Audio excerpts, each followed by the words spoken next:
Wow, look at that growth.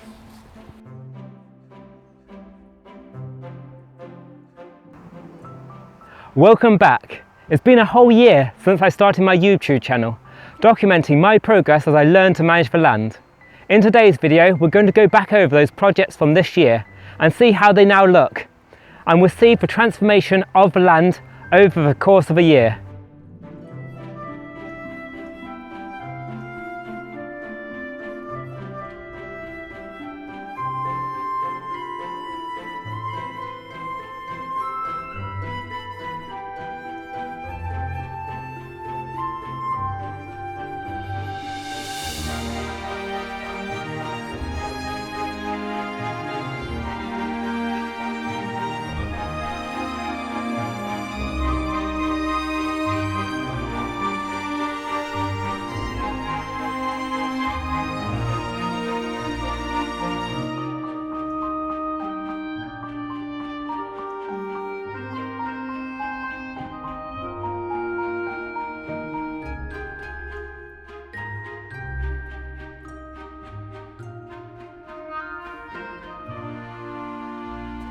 I spent a few weeks of the peak growing season beating back for bracken.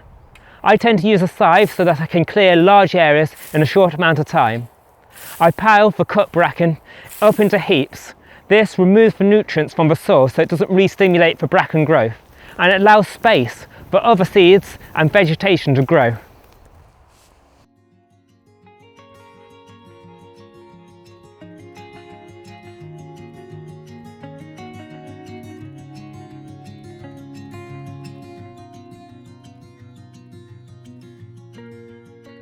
Last year I did a video in this area on the autumn rough mow where I was mowing back this reed. I also planted some willow in this area, but it's hard to see because the reed has grown back up again. I'm going to have to be harsh with this reed, cut it back again this year and the next, and slowly it should thin. There's a different area of the field where it had equally dense reed. I've mown that for 3 years in a row and it's substantially decreased and the grass is growing up through it. When doing the autumn rough mow, I also removed rocks and stones. This will mean it's a lot easier to mow this year and I'm less likely to damage my scythe blade.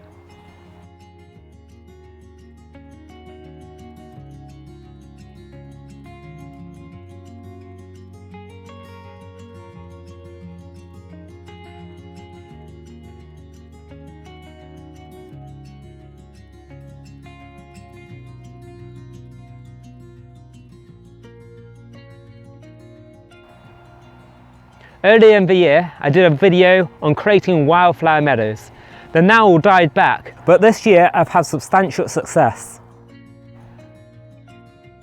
There's been a bed of yellow rattle covering the orchard area and loads of new wildflowers, including black knapweed, self-heal, wild marjoram, fox and cubs, ragged robin, cranesbill and lady's bedstraw.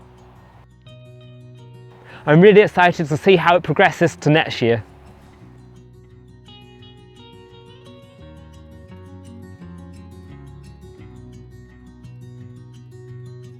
I posted videos on planting and pruning fruit trees.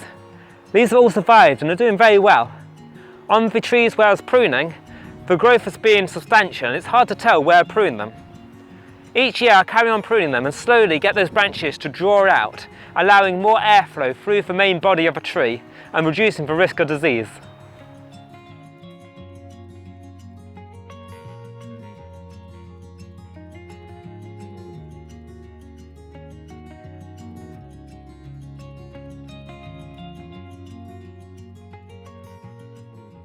The trees which I planted earlier this year are looking strong and healthy. I've even had some medlars.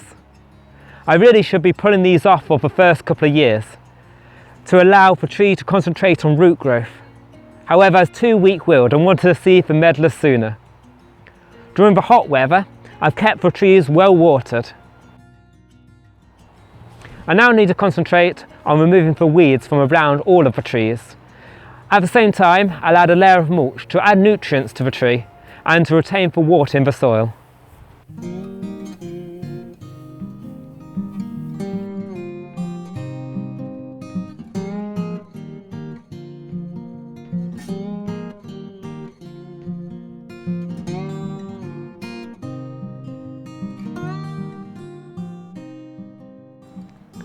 In my video on building living structures, I coppiced and pollarded willows. These fast-growing Osea willows have not just grown back but exceeded their original height, growing 3.5, maybe 4 meters in height over a period of only 9 months. These will create great cuttings this winter to build new living structures.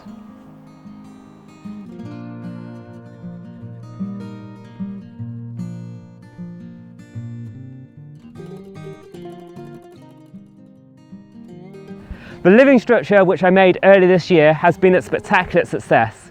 Nearly every branch has survived, just one small one hasn't quite made it.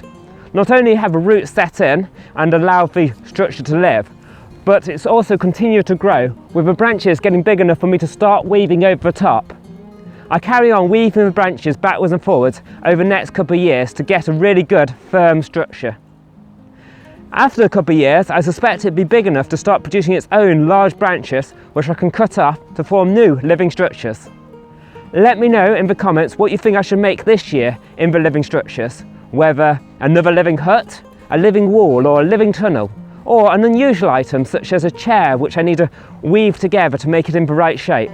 I'd love to know your thoughts, and if it seems plausible and there's enough interest, now give it a go.